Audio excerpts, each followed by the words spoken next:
there was not, in my opinion, especially from the community members that I've talked to here in Sunnyside, there was not that much of an awareness of this proposal being instated or being worked on. And I think that's an important consideration. That's an important thing, key element in considering this ordinance, is that without community input, without the members of the community hashing out the draft with the city council, working together with this ordinance, it doesn't really speak to the community of Sunnyside. The second thing is, in regards to the chief of police's comments about it's not an ordinance that's going to promote racial profiling or sweep in the city of Sunnyside. I think that, one, the ordinance already states that racial profiling is already going on. If you guys look in section 9.36.010 of the purpose, and again, by the way, I printed this off yesterday, and the draft that you guys have is actually different from the draft that I printed off yesterday from your website, so I kind of felt that was a lack of communication there as well.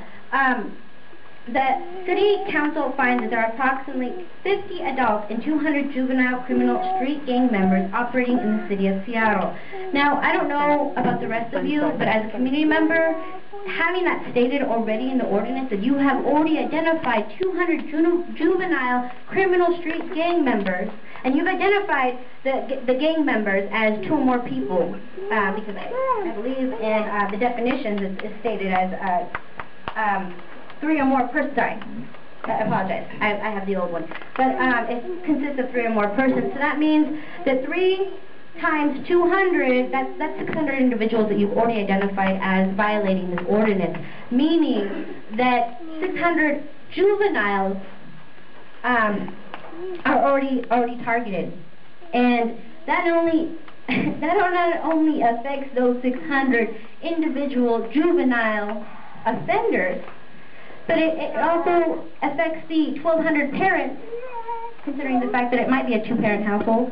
1,200 parents that will have to pay a fine and possible jail time in relation to that. So these are things that I'm noticing from the ordinance.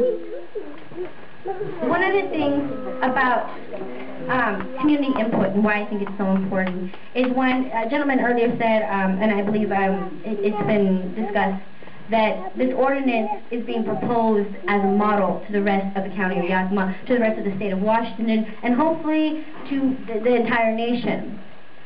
Now, not to say that, you know, Sunnyside has that one power, but that you guys are hoping to address the gang issue and hold that as a model. And if the city council wants to have a model ordinance, what is a model ordinance without community input?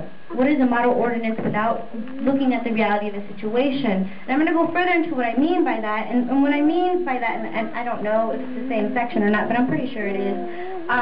Section 9.36.02 under the definitions, under what I believe the city attorney recognized as the heart and soul of the ordinance. And again, I have the old copy, but I can read it from here. Part C of, okay, in Section B,